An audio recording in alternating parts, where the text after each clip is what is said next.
வணக்கம் மக்களே.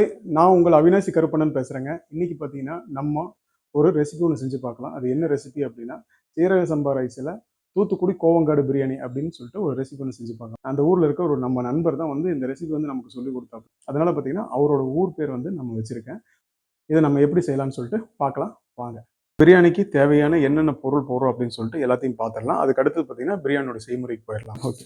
இப்போ 2 கிலோ பார்த்தீங்கன்னா மலபார் ரைஸ் எடுத்திருக்கோம். இப்போ தாளிப்புக்கு பார்த்தீங்கன்னா பட்டை, ஏலக்காய், கிராம்புங்க. அடுத்து வந்து பிரியாணியோட மசாலுக்கு பார்த்தீங்கன்னா இன்க்ரீடியன்ஸ் கொஞ்சம் ஜாஸ்தி இந்த பிரியாணிக்கு. அது பார்த்தீங்கன்னா இப்போ சொல்லிடுறேன். மராட்டி மொக்கு, சீரகம், ஏலக்காய், அன்னாச்சி மொக்கு, சாய் ஜீரா, வரமல்லி, பட்டை, கிராம்பு, குருமிளகு. இந்த ஐட்டம் பார்த்தீங்கன்னா பிரியாணி மசாலுக்கு எடுத்திருக்கோம். அடுத்தது பார்த்தீங்கன்னா உப்பு, பெரிய வெங்காயம், எலுமிச்சம்பழம், தக்காளி, தயிர் எடுத்துருக்குங்க. பச்சை மிளகா பார்த்தீங்கன்னா நீளமான பச்சை மிளகா எடுத்திருக்கோம். அடுத்தது பார்த்தீங்கன்னா மல்லித்தலை எடுத்திருக்கோம். பூண்டு பேஸ்ட்டு, இஞ்சி பேஸ்ட்டு, புதினா இலை, ஆயிலு, நெய் எடுத்துருக்கேங்க. Chicken 1 kilo எடுத்துருக்குங்க. 1 கிலோவுக்கு பார்த்தீங்கன்னா 1 கிராமு, 2 கிலோவுக்கு பார்த்தீங்கன்னா 2 கிராம் மஞ்சத்தூள் வந்து எடுத்திருக்கோம். பிரியாணி ப்ளஸ் பிரியாணி தம் போடுறதுக்கு பார்த்தீங்கன்னா தண்ணி எடுத்துருக்கணும். இது வந்து 1 கிலோ அரிசி. இதில் வந்து 1.5 ஜக் தண்ணி ஊற்றுனீங்கன்னா பிரியாணி அளவுக்கு வந்து கரெக்டாக இருக்கும். இதுக்கு வந்து நம்ம தண்ணி பிடிச்சல. இப்போ வந்து மசால் ஸ்டார்ட் பண்ண போகிறோம். கரெக்டாக ஒரு 20 நிமிஷத்தில் மசால் ரெடி ஆயிரும். அந்த 20 நிமிஷத்தில் அரிசியும் ஊறிடும். உங்களுக்கு அரிசியோட சேர்த்து 3 மடங்கு தண்ணி பிடிக்கணும். அப்போ தான் அரிசி வந்து நல்லா ஊறும். அரிசி ஊறுறக்கு உண்டான ஸ்பேஸ் வந்து நமக்கு தேவை. அரிசி வந்து நல்லா கழிஞ்சிக்கலாம். அரிசி கழிஞ்சிட்டோம்னா அரிசியில் இருக்கிற குப்பை, டஸ்ட்டு எல்லாமே மேலே வந்துடும். ரெண்டாவது பார்த்தீங்கன்னா தண்ணி வந்து எல்லா இடத்துலையும் சீராக போய் அப்படியே அப்ளை ஆகும். அரிசியை வந்து ஈவனாக ஊறும் உங்களுக்கு. ஸோ தண்ணி ஊற்றி கழியாமல் விட்டுட்டிங்கன்னா சில இடத்துல பார்த்தீங்கன்னா தண்ணி அப்படியே ஊறாமல் இருக்கும் உங்களுக்கு. அதனால பிரியாணி வந்து கம்ப்ளைண்ட் வரும். அதனால கழிஞ்சு வச்சுக்கோங்க. ரொம்ப நல்லது உங்களுக்கு கழிஞ்சிட்டிங்கன்னா. ஓகே, 20 நிமிஷம் கழிச்சு இவரை பார்ப்போம். பார்த்தீங்கன்னா 1 கிலோ அரிசி 1 கிலோ கறிக்கு பார்த்தீங்கன்னா இந்த பிரியாணி மசாலா எடுக்க போகிறோம். அது என்ன அளவுன்னு சொல்லிடுறேன். அன்னாச்சி மொக்கு 1 கிலோக்கு 1 கிராமு, 2 கிலோக்கு 2 கிராமு இப்போ ஆட் பண்ணிக்கலாம். சாய் ஜீரா 1 கிலோக்கு 1 கிராமு, 2 கிலோக்கு பார்த்தீங்கன்னா 2 கிராமு இப்போ வந்து ஆட் பண்ணிக்கலாம். குருமிளகு 1 கிலோக்கு பார்த்தீங்கன்னா 1 கிராமு, 2 கிலோக்கு பார்த்தீங்கன்னா 2 கிராமு இப்போ ஆட் பண்ணிக்கலாம். மராட்டி மொக்கு 1 கிலோக்கு 1 கிராமு, 2 கிலோக்கு 2 கிராமு இப்போ வந்து ஆட் பண்ணிக்கலாம். அடுத்தது பட்டைங்க 1 கிலோக்கு 1 கிராமு, 2 கிலோக்கு 2 கிராமு இப்போ வந்து அதை ஆட் பண்ணிக்கலாம். சீரகம் இதுவும் பார்த்தீங்கன்னா 1 கிலோக்கு பார்த்தீங்கன்னா 1 கிராமு, 2 கிலோக்கு பார்த்தீங்கன்னா 2 கிராம். ஏலக்காய் 1 கிலோக்கு பார்த்தீங்கன்னா 1/2 கிராமு, 2 கிலோக்கு பார்த்தீங்கன்னா 1 கிராமு ஆட் பண்ணிக்கலாம். அடுத்தது பார்த்தீங்கன்னா வரமல்லி. இது 1 கிலோக்கு பார்த்தீங்கன்னா 1 கிராமு, 2 கிலோக்கு பார்த்தீங்கன்னா 2 கிராம் எடுத்துக்கங்க. கிராம்பு ஒரு 6 பீஸ் மட்டும் ஆட் பண்ணிக்கலாம். இதை வந்து அரைச்சி எடுத்துக்கலாம். இது வந்து பிரியாணிக்கு உண்டான மசாலுங்க. இப்போ பச்சை மிளகா பார்த்தீங்கன்னா 1 கிலோக்கு பார்த்தீங்கன்னா 100 கிராம் பச்சை மிளகா எடுத்திருக்கேன். 2 கிலோக்கு பார்த்தீங்கன்னா 200 கிராம் பச்சை மிளகா எடுத்திருக்கேன். அதை வந்து நம்ம இப்போ போடலாம். மல்லித்தலை பார்த்தீங்கன்னா 1 கிலோக்கு பார்த்தீங்கன்னா 60 கிராம் எடுத்திருக்கேன். 2 கிலோக்கு பார்த்தீங்கன்னா 120 கிராம் மல்லித்தலை எடுத்திருக்கேன். அதை வந்து அப்படியே மிக்சியில் போட்டுக்கலாம். 30 கிராம் புதினா எடுத்திருக்கேங்க. 2 கிலோக்கு பார்த்தீங்கன்னா 60 கிராம் புதினா எடுத்திருக்கேன். பார்த்தீங்கன்னா மல்லித்தலை, பச்சை மிளகா, புதினா இது மூணுமே பார்த்தீங்கன்னா நல்லா அரைச்சி எடுத்துருவோம். நல்லா பேஸ்ட் பண்ணிக்கணுங்க. இப்போ 1 கிலோக்கு பார்த்தீங்கன்னா 100 கிராம் தக்காளி எடுத்திருக்கேன். இப்போ 2 கிலோக்கு பார்த்தீங்கன்னா 200 கிராம் தக்காளி, மிளகா, மல்லி, புதினாவோட பேஸ்ட் வந்து அரைச்சிருக்கோம். அதில் வந்து இந்த தக்காளி ஆட் பண்ணி நம்ம அரைச்சி அது கூட எடுத்துக்கலாம். ஆட் பண்ணிக்கலாம்.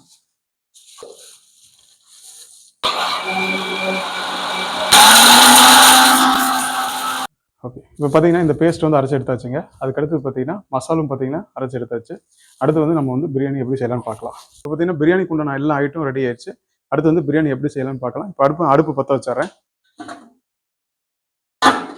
250 கிராம் பார்த்தீங்கன்னா ஆயில் எடுக்கணும். இப்போ பார்த்தீங்கன்னா அதில் பார்த்தீங்கன்னா 100 கிராம் நெய் எடுத்துக்க போகிறேன். 150 கிராம் பார்த்தீங்கன்னா ஆயில் எடுத்துக்க போகிறேன். இப்போ வந்து அதை ஆட் பண்ணிடலாம். ஊற்றிக்குவோம்.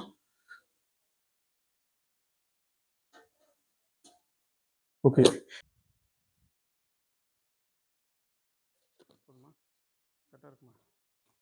ஓகே. இந்த ஏலக்காய் பார்த்தீங்கன்னா நம்ம நுணுக்கி விட்டு போட்டுக்கலாம். அப்போ தான் விதை உடையும். அந்த விதை வந்து ஆயிலில் நல்லா ஃப்ரீ ஆகணும். அப்போ தான் அந்த ஃப்ளேவர் வரும் நமக்கு. இந்த பிரியாணிக்கு நம்ம வந்து பட்டை, ஏலக்காய், கிராம்பு வந்து தாளிப்புக்கு போட போகிறோம். இப்போ வந்து பட்டை வந்து ஆட் பண்ண போகிறேன். பட்டை வந்து என்ன ரேஷியோ அப்படின்னா 1 கிலோக்கு பார்த்தீங்கன்னா 1 கிராமு, 2 கிலோக்கு பார்த்தீங்கன்னா 2 கிராமு இப்போ வந்து ஆட் பண்ணிக்கலாம். 1 கிலோக்கு பார்த்தீங்கன்னா 1 கிராமு, 2 கிலோக்கு பார்த்தீங்கன்னா 2 கிராமு. பார்த்தீங்கன்னா உடச்சு விட்டு போட்டிருக்கேனா, அப்போ என்ன ஆகும் அப்படின்னா, இந்த ஸ்கின் வந்து நல்லா விரியும். விரியும் போது உள்ள இருக்கிற விதை பூராமே வெளியே வந்துடுது. அதனால பார்த்தீங்கன்னா இந்த ஃப்ளேவர் பாருங்க, இப்போவே ஃப்ளேவர் நல்லா வருது. நம்ம 1 கிலோக்கு பார்த்தீங்கன்னா 1/2 கிராமு, 2 கிலோக்கு பார்த்தீங்கன்னா 1 கிராமு, கையளவுனா ஒரு 12 பீஸ் எடுத்துங்க. இப்போ கட் பண்ண பெரிய வெங்காயம் பார்த்தீங்கன்னா 1 கிலோவுக்கு 100 கிராம் எடுத்திருக்கேன். 2 கிலோக்கு பார்த்தீங்கன்னா 200 கிராமு. நல்லா எண்ணெய் காஞ்சிருச்சு.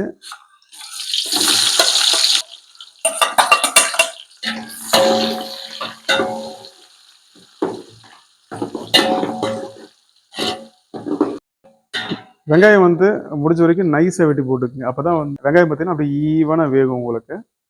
வெங்காயம் ரொம்ப மெயினுங்க பிரியாணி பொறுத்த வரைக்கும். இல்லை எல்லா குக்கிங் ஐட்டத்துலையும் வெங்காயம் வந்து ரொம்ப மெயின். நம்ம எந்த ஐட்டத்துக்கும் வெங்காயம் இல்லாமல் சமைக்கிறது இல்லை. மேக்ஸிமம் ஒரு 90% ஐட்டத்துக்கு வந்து நம்ம வெங்காயம் போட்டு சமைக்கிறோம். அப்போ வெங்காயத்தோட முக்கியத்துவம் என்னன்னு தெரிஞ்சுக்கங்க. நம்ம வந்து தம்மு பார்த்தீங்கன்னா நீங்கள் வீட்டில் செய்கிற மாதிரி ஈஸியான முறையில் போட போகிறோம். மேலே சுடுதண்ணி எடுத்து வச்சு அதில் வந்து பார்த்தீங்கன்னா நம்ம தம்மு போட போகிறோம். அந்த செய்முறை தான் இப்போ நான் காமிக்க போகிறேன். பாருங்க அப்படியே நல்ல பொன்னிறமாக வந்துருச்சா. அப்படியே வெங்காயம் வந்து அந்த அந்த சாஃப்டான கண்டிஷன்லேருந்து அப்படியே கொஞ்சம் லைட்டாக ரஃப்பாக மாறும். அந்த கண்டிஷனில் பார்த்தீங்கன்னா இப்போ பூண்டு பார்த்தீங்கன்னா 1 கிலோக்கு பார்த்தீங்கன்னா 80 கிராம் பூண்டு எடுத்திருக்கேன். 2 கிலோக்கு பார்த்தீங்கன்னா 160 கிராம் பூண்டு நம்ம வந்து இப்போ ஆட் பண்ணிக்கலாம்.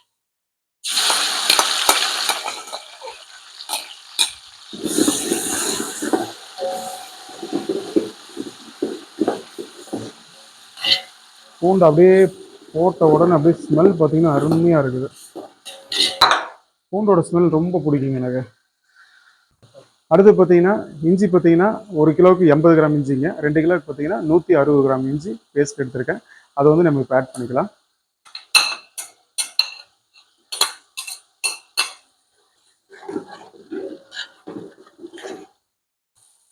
இஞ்சி பூண்டு பேஸ்ட் பார்த்தீங்கன்னா நல்லா வணங்கணும். எந்த அளவுக்கு வணங்குதோ அந்த அளவுக்கு பார்த்தீங்கன்னா டேஸ்ட் வந்து நமக்கு நல்லாயிருக்கும். இஞ்சி பூண்டு பேஸ்ட்டு நல்லா பாயில் ஆயிடுச்சுங்க. அரைச்சி வச்ச பிரியாணி மசாலா வந்து நம்ம வந்து ஆட் பண்ணிடுவோம். ஏன்னா இந்த சமயத்தில் போட்டு கொஞ்சம் நல்லா அந்த பிரியாணி மசாலா நல்லா ஆயிலில் வேக வச்சிடணும். ஏன்னா இதுக்கப்புறம் சேர்த்துறது எல்லாமே பார்த்தீங்கன்னா ரொம்ப ராவான மெட்டீரியல். இப்போ பார்த்தீங்கன்னா பச்சை மிளகா, மல்லி, புதினா இந்த மாதிரி மெட்டீரியல் வந்து நம்ம ஆட் பண்ண போகிறோம். அப்போ பார்த்தீங்கன்னா அது பட்டை கிராம்பு மசாலா கொஞ்சம் வேகாது. அதனால பார்த்தீங்கன்னா இந்த சமயத்தில் போட்டு நம்ம வேக வச்சிட்டோம்னா அந்த ஃப்ளேவர் கிடைக்கும் உங்களுக்கு. அந்த கலரும் பார்த்தோன்னா உங்களுக்கு கிடைக்கும். மனமே அருமையாக இருக்குதுங்க. அரைச்சி வச்சா அந்த பேஸ்ட்டு வந்து ஆட் பண்ணிடலாம்.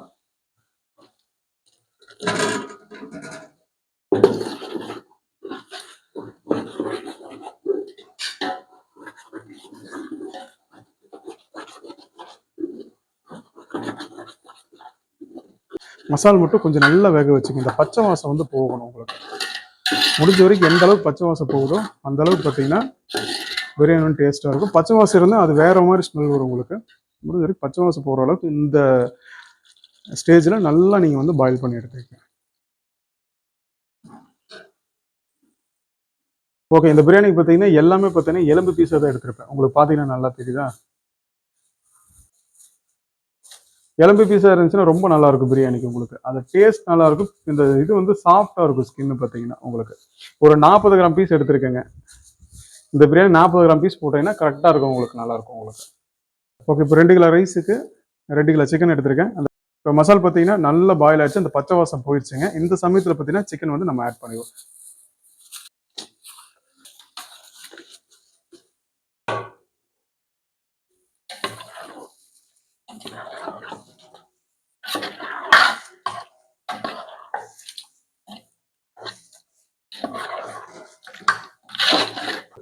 இப்போ 1 கிலோக்கு பார்த்தீங்கன்னா 1 கிராம் மஞ்சத்தூள் எடுத்திருக்கேன். 2 கிலோக்கு பார்த்தீங்கன்னா 2 கிராம் மஞ்சத்தூள் எடுத்திருக்கேன்.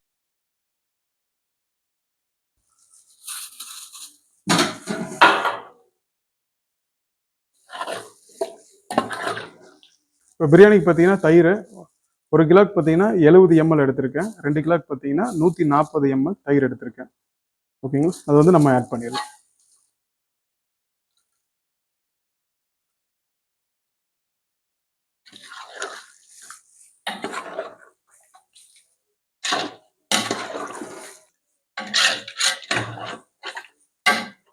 இந்த சமயத்தில் உப்பு ஆட் பண்ணிக்கோங்க.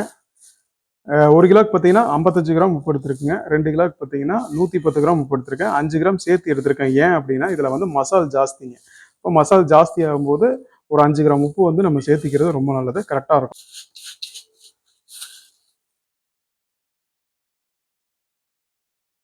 அரிசி, தண்ணி, கறி, மசாலா எல்லாத்துக்கும் சேர்த்து உப்பு போட்டிருக்கு.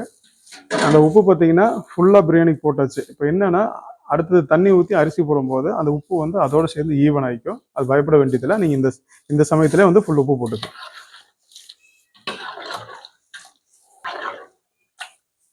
கறியை வந்து போட்டாச்சு. கறி பார்த்தீங்கன்னா கொஞ்ச நேரம் மசாலா பார்த்தீங்கன்னா லைட்டாக ஊற வச்சுக்கலாம். ஊற வச்சதுக்கப்புறம் தண்ணி போட்டுடலாம். இப்போ பார்த்தீங்கன்னா தண்ணி போட்ட ஸ்டேஜ் வந்துருச்சு. இப்போ வந்து கறி போட்டாச்சுங்க. இந்த கறி போட்ட சமயத்தில் பார்த்தீங்கன்னா நம்ம சுடுதண்ணி பற்ற வைக்கணும். அப்போ தான் வந்து சுடுதண்ணி கொதிச்சு கரெக்டாக தம்மாகிற நேரத்தில் வரும். தண்ணியை போட்டு அரிசியை போட்டு நம்ம பிரியாணிக்கு ஃபைனல் ஸ்டேஜ் வரும்போது பார்த்தீங்கன்னா உங்களுக்கு வந்து தம் போடுறது கரெக்டாக இருக்கும். இப்போ வந்து சுடுதண்ணி வந்து பற்ற வச்சு இது வந்து 1 கிலோ அரிசிங்க. இதில் வந்து 2 கப் அரிசி போட்டிருக்கேன். 1 கிலோக்கு 1.5ங்க. இப்போ வந்து 3 லிட்டர் தண்ணி ஊற்ற போகிறேன்.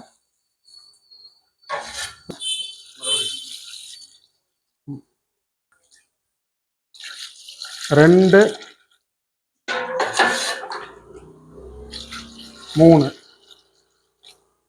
3 ஜக் தண்ணி ஊற்றியாச்சு. கரெக்டாக இருக்கும் அளவு. சீரக சம்பாவை பொறுத்த வரைக்கும் 1க்கு 1.5 தண்ணி எடுத்துக்கங்க. நீங்கள் பயப்பட வேண்டியதில்லை. உப்பு வந்து 50லேருந்து 55 கிராம் எடுத்துக்கங்க. வெயிட் போட்டு எடுத்துக்கங்க. உங்களுக்கு கரெக்டாக வரும். நீங்கள் யார்ட்டையும் கேட்கணும்னு அவசியமே கிடையாது. இப்போ 1 கிலோக்கு பார்த்தீங்கன்னா 1 லெமனு, 2 கிலோக்கு பார்த்தீங்கன்னா 2 லெமன் போடுறேன். இப்போ வந்து கட் பண்ணியாச்சு. அதை வந்து நம்ம ஆட் பண்ணிக்கலாம்.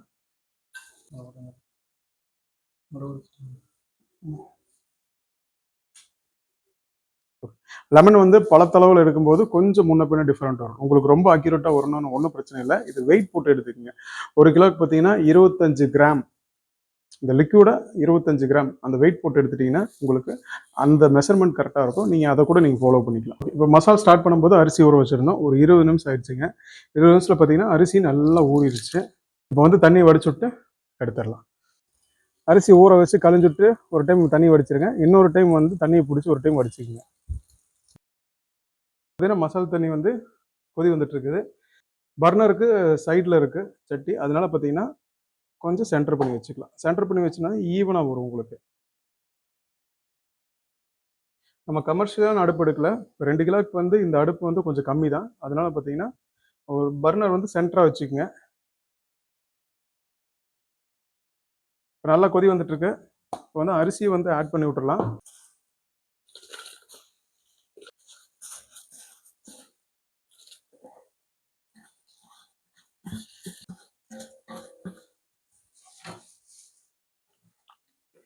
ஆட் பண்ணி விட்டு நல்லா 2-3 டைம் நல்லா மிக்ஸ் பண்ணி விட்டுறணும்.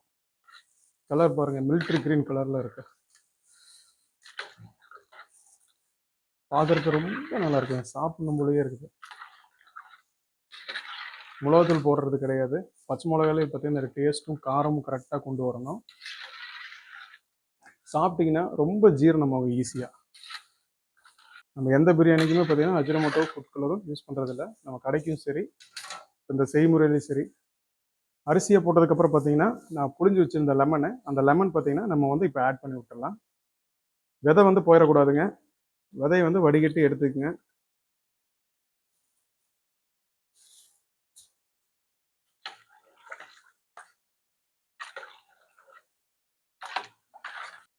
எல்லா இன்க்ரீடியன்ஸும் வந்து ஆட் பண்ணியாச்சு.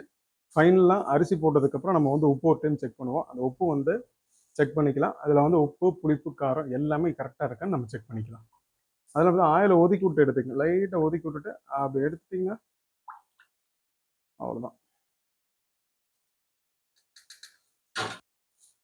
இப்போ வந்து செக் பண்ணிக்குவோம்.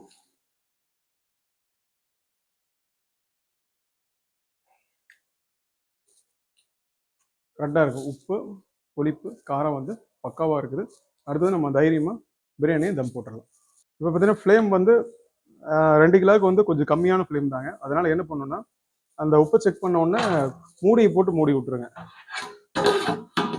மூடி போட்டு மூடிட்டிங்கன்னா அந்த தம் பார்த்தீங்கன்னா அந்த ப்ரெஷர்லேயே பார்த்தீங்கன்னா அந்த தம் ஆகும். எப்படி குக்கரில் ஆகுது அந்த மாதிரி பார்த்தீங்கன்னா அந்த வேக்காடு பார்த்தீங்கன்னா தம் ஆகும்போது சீக்கிரம் பார்த்தீங்கன்னா உங்களுக்கு வந்து அரிசி வேகும். இப்போ பர்னர் வந்து கரெக்டாக சென்டரில் வச்சுருக்கோம். சென்டரில் கொதி வருது. இந்த சென்டரில் கொதி வந்து அதுக்கப்புறம் பார்த்தீங்கன்னா இந்த சைடில் பூரா கொதி வரும். அது வரைக்கும் நம்ம வந்து ப்ரெஷர் கொஞ்சம் பத்தாமல் இருக்கும். அதனால பார்த்தீங்கன்னா முடிஞ்ச வரைக்கும் அந்த அரிசியை வந்து அப்படி மாற்றி மாற்றி விட்டுருங்க.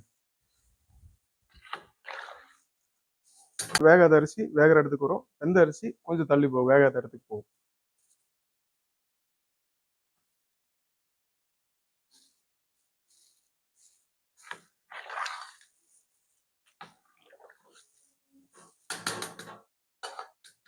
இந்த சைட்ல எல்லாம் பார்த்தீங்கன்னா அப்படியே இந்த கொதி வருது பார்த்தீங்களா? இந்த கொதி வந்துச்சுன்னா அந்த இடத்துல அரிசி வந்து நல்லா வெந்துட்டு இருக்குன்னு அர்த்தம். நம்ம பயப்பட வேண்டியதில்லை.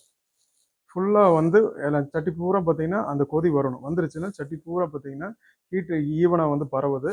அதனால பார்த்தீங்கன்னா நமக்கு வந்து அரிசி வந்து நல்லா வேகுதுன்னு அர்த்தம். அதனால நம்ம பயப்பட வேண்டியதில்லை. வேகாத இடத்துல இருக்கிற அரிசி மட்டும் கொஞ்சம் தூக்கி போட்டுக்குங்க. ஏன்னா பபுள்ஸ் கொஞ்சம் வரக்கு லேட் ஆகும். ஏன்னா கமர்ஷியலாக நீங்கள் கடையில் பண்ணும்போது ப்ரெஷர் ஜாஸ்தியாக இருக்கும். அடுப்பில் பண்ணும்போது நம்ம இந்த ப்ரெஷர் வச்சுருவோம். இப்போ வீட்டில் பண்ணும்போது இந்த இது வந்து கொஞ்சம் பார்த்துட்டிங்கன்னா அந்த அந்த அரிசி வந்து கரெக்டாக வெந்துடும். ரெண்டாவது பார்த்தீங்கன்னா அந்த திருப்பிடும் போது அந்த டேஸ்ட் வந்து ஈவனாக எல்லா இடத்துக்கும் பரவும். ஒரு இடத்துல வேலைன்னா நம்ம அந்த இடத்துல பார்த்தீங்கன்னா மசால் வந்து வேகாமல் இருக்கும், டேஸ்ட் மாறும் உங்களுக்கு.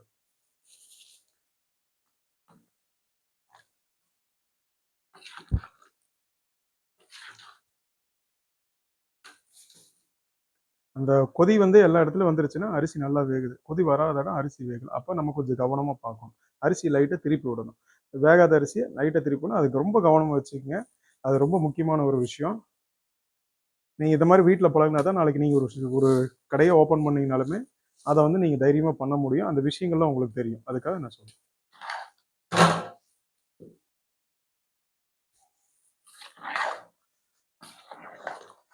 இப்போ பார்த்தீங்கன்னா தம் போடுறோம். தம் போடும்போது பார்த்தீங்கன்னா நல்லா சுடுதண்ணி பார்த்தீங்கன்னா கொதிச்சுட்டு இருக்கு. கரெக்டாக கறி போடும்போது நீங்கள் பற்ற வச்சிங்கன்னா தம் போடுறதுக்கு அது கொதி வந்து கரெக்டாக இருக்கும். அந்த ஹீட் வந்து கரெக்டாக வரும் உங்களுக்கு. ஓகேங்களா? இப்போ தம் போட்டுடலாமா? இறக்கி வச்சுட்டு அடுப்பை பற்ற வைக்கணும். பற்ற வச்சுட்டு அப்படி சிம்மில் வச்சிட்டோம்னா கரெக்டாக இருக்கும். தோசை கல்லை வச்சுட்டு இப்போ வந்து பிரியாணி தூக்கி மேலே வச்சிடலாம். ஏன்னா கடையில் பார்த்தீங்கன்னா நம்ம தம் போடும்போது பார்த்தீங்கன்னா மேலே வந்து ஹீட் வைப்போம், சைடில் ஹீட்டு போடுவோம். இங்கே வந்து அப்படி கிடையாது. மேலே வந்து சுடுதண்ணி அது மிதமான ஹீட் வரும். கீழே வந்து டைரெக்டாக நீங்கள் அடுப்பு வச்சிங்கன்னா அடி பிடிச்சிடும். அதனால தோசைக்கல் வைக்கும்போது அந்த தோசைக்கல்லை வந்து ஹீட்டு வந்து அப்படியே ஈவனாக பரவி எந்த அளவுக்கு ஹீட் ஏறினாலுமே அந்த ஈவனாக பரவி அந்த ஹீட்டு மட்டும் தேவையான ஹீட்டை மட்டும் மேலே கொடுக்கும். அது கீழேயும் பார்த்தீங்கன்னா ஹீட் வரும், மேலேயும் பார்த்தீங்கன்னா ஹீட் வரும்போது பார்த்தீங்கன்னா ரெண்டு பக்கம் ஹீட் வரும்போது இது வந்து தம் பார்த்தீங்கன்னா நீட்டாயிரும். நெருப்புக்கு வந்து இது சாத்தியம் கிடையாது. இந்த மாதிரி சுடுதண்ணியில் நம்ம வீட்டில் செய்கிற பொருளுக்கு இது நல்லாயிருக்கும் உங்களுக்கு. நெய் வந்து லைட்டாக ஆட் பண்ணிக்கலாங்க. உடைக்கும் போது ரொம்ப நல்லாயிருக்கும். லைட்டாக உங்களுக்கு எவ்வளோ தேவையோ அந்த அளவுக்கு மட்டும் நெய் மட்டும் நீங்கள் ஆட் பண்ணிக்கிங்க. தம் உடைக்கும் போது ரொம்ப அருமையாக இருக்கும் ஸ்மெல்லு. தம் போடுறதுக்கு தட்டு பார்த்தீங்கன்னா அந்த பிரியாணி வாய் பகுதியில் கரெக்டாக உட்கார்ற மாதிரி போடணும். அதுக்கப்புறம் பார்த்தீங்கன்னா சுடுதண்ணி தூக்கி மேலே வச்சிடலாம்.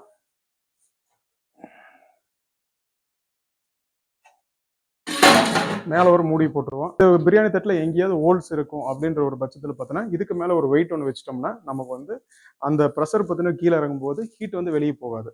அப்போ தம்முக்கு அந்த ஹீட் கிடைக்கும் போது பிரியாணி பக்காவாக தம் விழுகும். மேலே ஒரு வெயிட்டை தூக்கி வச்சுக்கணும். தம் போட்டாச்சுங்க. தம் பார்த்தீங்கன்னா ஒரு 30 நிமிஷம் தம் போட போகிறோம். இதில் பார்த்தீங்கன்னா ஒரு 15 நிமிஷம் வந்து சிம்மில் வைக்க போகிறோம். தோசைக்கல்லில் ஹீட் இருக்குது, அப்படியே மேலே ஏறப்போகுது.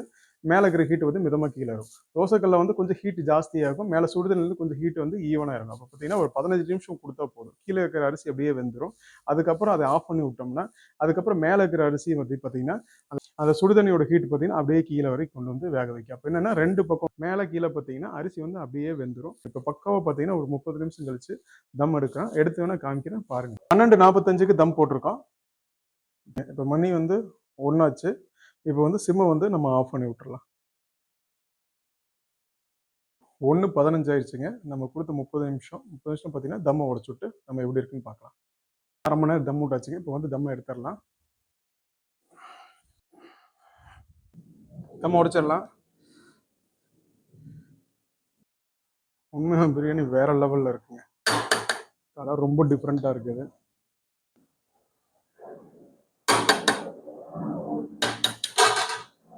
பிரியாணி பார்த்தீங்கன்னா பக்காவாக ரெடி ஆயிடுச்சு. ஸ்மெல்லெல்லாம் பார்த்தீங்கன்னா வேற லெவலில் இருக்குது. கலர்லாம் வேற லெவலில் இருக்குங்க. இது தெளிவாக மெஷர்மெண்ட்டோடு உங்களுக்கு சொல்லி கொடுத்துருக்கேன். இந்த மாதிரி பண்ணி பாருங்கள், சூப்பராக இருக்கும். இது நீங்கள் பிஸ்னஸ் ரீதியாகவும் எடுத்துக்கங்க, இல்லை ஃபங்க்ஷனுக்கு பண்ணுங்கள், இல்லை வீட்டில் உங்கள் குழந்தைங்க ஆசைப்பட்டாலும் பண்ணி கொடுங்க.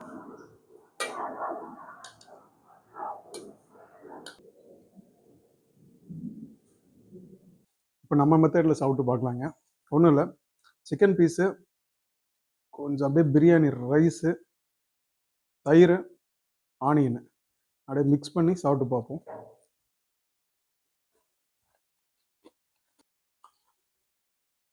டேஸ்ட்டு ரொம்ப நல்லா இருக்குங்க. இதில் நீங்கள் 1 கிலோவும் பண்ணலாம், 5 கிலோவும் பண்ணலாம், 50 கிலோவும் பண்ணலாம். இந்த மெஷர்மெண்ட் நீங்கள் எடுத்துக்கங்க, கரெக்டாக வரும். ரெண்டாவது விஷயம் பார்த்தீங்கன்னா, இந்த பிரியாணி வந்து ரொம்ப உதிரியெல்லாம் வராது, மசாலா ஜாஸ்தியாக இருக்குது. அதனால் பார்த்தீங்கன்னா லைட்டாக குழஞ்ச மாதிரி தான் வரும் இந்த பிரியாணி. அப்போ தான் இந்த பிரியாணி சாப்பிட்றதுக்கு ரொம்ப டேஸ்ட்டாக இருக்குது. எல்லாமே ஈவனாக இருக்குங்க. ஏன்னா ஒரு மூலிகை பிரியாணி சாப்பிட்ற மாதிரி இருக்குது. ரொம்ப நல்லா இருக்குது.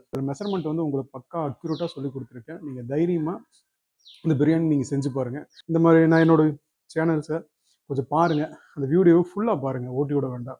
அப்போ தான் வந்து உங்களுக்கு எங்கெங்கே நான் எந்தெந்த விஷயம் தப்பு பண்ணியிருப்பேன், அந்த தப்பை எப்படி கரெக்ட் பண்ணலாம், நிறைய விஷயங்கள் உங்களுக்கு சொல்லிக் கொடுத்துருப்பேன். அந்த மாதிரி இன்னும் நிறைய பிரியாணி நான் உங்களுக்கு சொல்லிக் கொடுக்குறேன். மிஸ் யூ கைஸ், நெக்ஸ்ட் வீடியோவில் பார்க்கலாங்க. பாய்.